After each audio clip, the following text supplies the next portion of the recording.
Shalom, salam berkat dari kami untuk pendengar sekalian. Saat ini pendengar akan diberkati dengan program Hari Ini Harinya Tuhan bagian yang ke-8. Sebuah program rohani tentang doktrin Alkitab yang menolong kita untuk semakin tertanam dalam kebenaran firman dan bertumbuh dalam kemuliaan. Bersama hambanya, Pendeta Gilbert Lumwendong, STH. Banyak orang merasa doktrin Alkitab sebagai sesuatu yang membingungkan. Tetapi tahukah saudara bahwa doktrin Alkitab intinya adalah memahami Alkitab dengan benar, dengan pemahaman yang sistematis, sehingga kita terus dapat tertanam di dalam kebenaran firman, sehingga kita terus bertumbuh di dalam kemuliaan Allah. Buka hati saudara sekalian untuk menerima berkat-berkat firman-Nya hari ini. Setelah seorang 17 tahun, seorang tersebut diwajibkan memiliki KTP. Nah, pertanyaannya sederhana. Sebetulnya KTP itu apa sih? KTP itu sebetulnya kartu tanda penduduk. Nah, pertanyaannya untuk apa sebetulnya seorang punya KTP? Untuk menunjukkan bahwa dia adalah penduduk Indonesia itu. Jadi itu adalah tanda bahwa dia adalah penduduk. Nah, saudaraku yang kasih dalam Tuhan, kalau kita mau jujur, setiap kita yang sudah bertobat, lahir baru, terima Yesus sebagai Tuhan dan Juru Selamat, kita bukan hanya sekedar penduduk Republik Indonesia yang kita cintai ini, tetapi kita juga penduduk warga kerajaan sorga.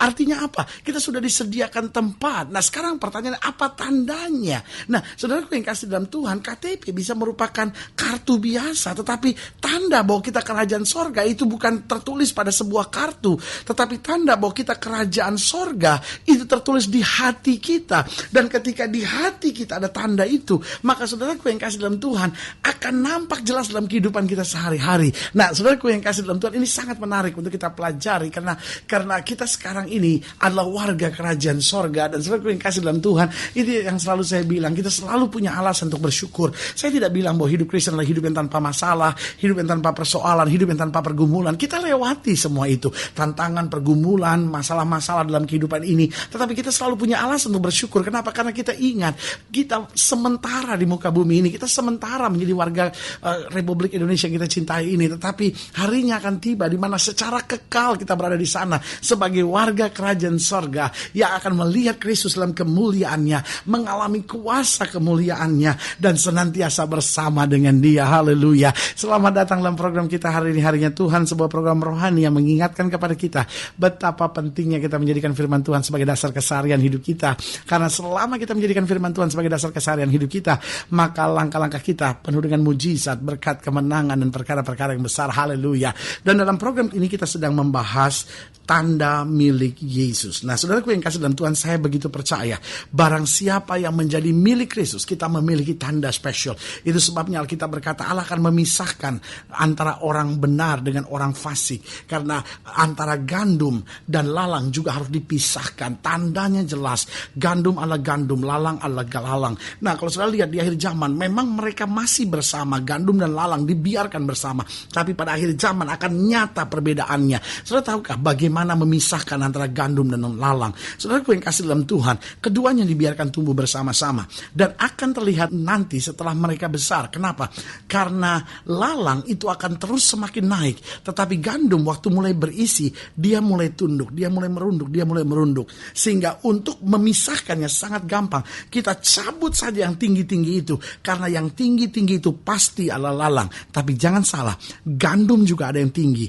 Apa gandum yang tinggi? Gandum yang tidak punya buah. Gandum yang tidak punya buah akan punya nasib yang sama seperti lalang, ikut tercabut pula. Nah, saudaraku yang kasih dalam Tuhan, karena itu kita harus punya tanda yang jelas. Sebagai gandum-gandumnya Allah, kita akan senantiasa tunduk mengingat kasih setia Tuhan, tunduk mengakui kuasanya, tunduk mengandalkan Tuhan saja, karena segala sesuatu datangnya daripada Dia saja. Haleluya.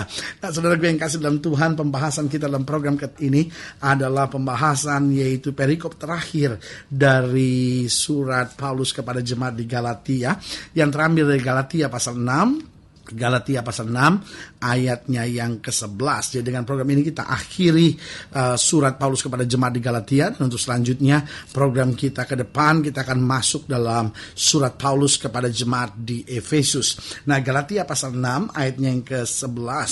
Lihatlah bagaimana besarnya huruf-huruf yang kutulis kepadamu dengan tanganku sendiri. Mereka yang secara lahiriah suka menonjolkan diri, mereka yang berusaha memaksa kamu untuk bersunat, hanya dengan maksud supaya mereka tidak dianiaya karena salib Kristus. Sebab mereka yang menyunatkan dirinya pun tidak memelihara hukum Taurat, tetapi mereka yang menghendaki supaya kamu menyunatkan diri agar mereka dapat bermegah atas keadaanmu yang lahiriah.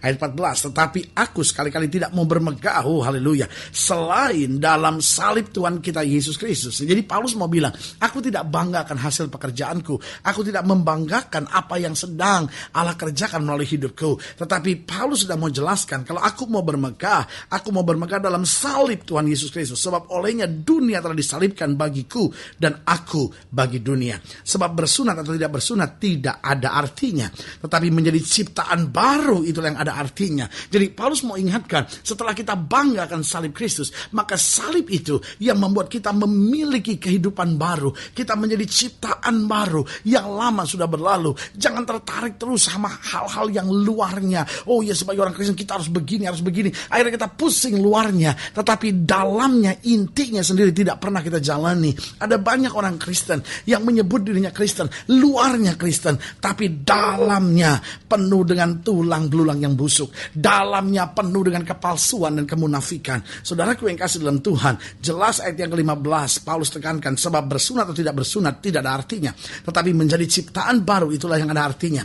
Dan semua orang yang memberi dirinya dipimpin oleh patokan ini, yaitu hidup dalam ciptaan baru, membanggakan salib, turunlah kiranya damai sejahtera dan rahmat atas mereka dan atas Israel milik Allah. Selanjutnya, janganlah ada orang yang menyusahkan aku, karena pada tubuhku ada tanda-tanda milik Yesus. Perhatikan baik. Selanjutnya, janganlah ada orang yang menyusahkan aku, karena pada tubuhku ada tanda-tanda milik Yesus. Kasih karunia Tuhan kita Yesus Kristus menyertai roh kamu, saudara-saudara. Amin. Nah, pertanyaan saya sederhana melalui program ini. Adakah di dalam tubuh kita ada tanda-tanda milik Yesus? Nah, pertanyaannya, apa tanda-tanda milik Yesus itu? Saya percaya ada beberapa hal yang perlu kita pelajari di sini. Yang pertama, tanda bahwa kita milik Yesus itu ada di mulut kita. Saya ulangi sekali lagi, tanda bahwa kita adalah milik Yesus itu ada di mulut kita. Alkitab berkata, hidup dan mati seseorang dikuasai oleh lidahnya. Berarti saudaraku yang kasih dalam Tuhan, kalau kita milik Yesus, maka jelas sekali tandanya ada di mulut kita. Mulut kita memberkati, mulut kita menguatkan, mulut kita memberi kehiburan, kekuatan buat orang lain, dan mulut kita berbicara tentang kasih karunia serta firman Allah. Nah, tandanya ada di mulutnya. Ada banyak orang menyebut dirinya Kristen. Oh, kalung salib dia pakai. Oh, hari-hari ada di gereja, terlibat dalam pelayanan yang luar biasa. Tapi mulutnya, saudara-saudara, sama sekali tidak Kristen. Mulutnya penuh dengan makian, mulutnya penuh dengan ejekan, mulutnya penuh dengan kata-kata sumpah serapah, mulutnya penuh dengan kata-kata yang najis, yang kotor, yang cabul, saudara-saudara. Lalu dia menyebut dirinya sendiri sebagai orang Kristen dan berkata, ya itu kan bercanda, ya itu kan cuman keseharian saya lah. Saya memang berasal dari keluarga yang begitu, terbiasa dengan mulut yang kasar, ya saya memang dari dulu begitu, ya mau diapain. Saudaraku yang kasih dalam Tuhan, tapi saya percaya tanda milik Yesus itu ada di mulut.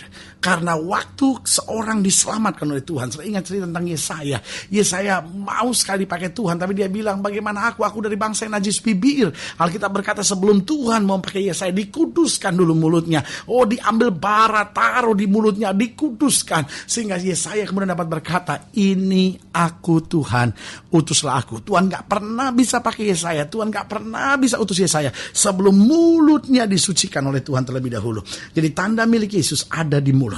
Yang kedua, tanda milik Yesus itu ada di hati. Karena itu Alkitab berkata, jaga hatimu dengan segala kewaspadaan, karena dari situlah terpancar kehidupan. Jadi saudaraku yang kasih dalam Tuhan, gak bisa kita sebut diri Kristen kalau di hati kita penuh dengan kebencian, di hati kita penuh dengan kepahitan, di hati kita penuh dengan kedendaman, di hati kita penuh dengan keserakahan, iri hati. Betul kita dalam kegiatan-kegiatan rohani, betul kita banyak berkorban, tapi pertanyaannya bukan apa yang kita korbankan, pertanyaannya mengapa kita mengorbankannya. Betulkah tulus dari dasar hati kita untuk kemuliaan nama Tuhan? Betulkah tulus dari dasar hati kita untuk keluasan pekerjaan Tuhan? Betulkah tulus di hati kita supaya jiwa-jiwa diselamatkan? Atau kita pikir kepentingan diri kita sendiri supaya kita dihormati, supaya kita dikagumi karena segala kegiatan-kegiatan rohani yang sedang kita ikuti. Saudaraku yang kasih dalam Tuhan, tanda milik Yesus ada di mulut. Yang kedua ada di hati.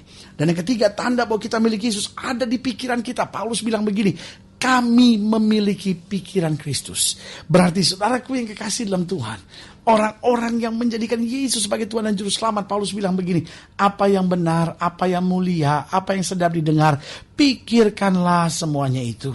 Gak bisa kita sebut diri kita Kristen, tapi pikiran kita bagaimana membalas yang jahat dengan yang jahat. Lalu kita pikirkan kata-kata yang nyakitin yang orang pernah ucapkan buat kita.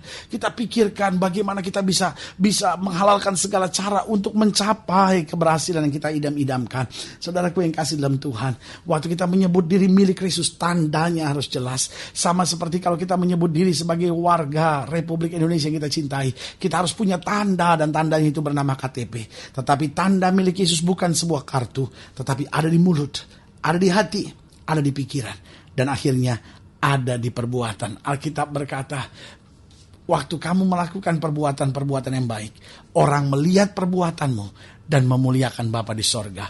Ingat, kita diselamatkan bukan karena perbuatan baik, tapi justru karena kita sudah menerima keselamatan. Kita berhutang kepada Tuhan untuk keselamatan yang Bapa sudah kerjakan. Berarti kita rindu berbuat baik, supaya lewat hidup kita nama Tuhan dipermuliakan. Saudaraku yang kasih dalam Tuhan, ingat, kita adalah warga Republik Indonesia yang kita cintai. Kita harus menjadi warga negara yang baik dimanapun kita berada, yang bawa damai, bawa ketentraman, dan berdoa untuk bangsa dan negara kita. Tapi jangan lupa, kita juga adalah warga kerajaan sorga yang harus punya ciri-ciri, tanda-tanda yang jelas, yaitu ada di mulut kita, ada di hati kita, ada di pikiran kita, dan ada di perbuatan kita. Saudaraku yang kasih dalam Tuhan, jika saudara ingin dilayani lebih jauh, hubungi kami melalui telepon, hubungi kami melalui surat, kunjungi website kami, karena kami ada untuk membawa Bapak Ibu sudah senantiasa lebih dekat pada Tuhan dan mengalami kasih kuasa mujizat yang luar biasa. Haleluya. Melalui program ini secara khusus juga saya mau berdoa untuk setiap saudara yang sakit, setiap saudara yang berbeban berat, karena saya percaya bahwa bagi Allah tidak ada perkara yang mustahil. Saudara ingin didoakan secara khusus, boleh taruh tangan kanan saudara di dada, dan kita berdoa. Bapa, dalam nama Yesus, hamba doa buat setiap pendengar sekalian, mereka yang sakit, mereka yang berbeban berat, mereka yang sedang menghadapi masa-masa sukar, hamba doakan di dalam nama Yesus, Tuhan jamah, Tuhan kuatkan, Tuhan hiburkan, Tuhan bawa mereka untuk melihat kemuliaan-Mu, karena kami percaya hanya dekat Tuhan saja jiwa kami tenang. Di dalam nama Yesus kami berdoa, haleluya. Amin. Saudaraku yang kasih dalam Tuhan, kita sudah berdoa. Ingat, Allah tidak pernah lalai menepati janjinya. Inilah saatnya buat kita untuk bangkit, bersemangat, bersuka cita dalam menghadapi segala perkara. Karena kita tahu bersama Yesus kita cakap menanggung segala perkara. Doa saya menyertai saudara. Sampai berjumpa pada program berikut, dan jangan lupa jadikan hari ini harinya Tuhan. Haleluya.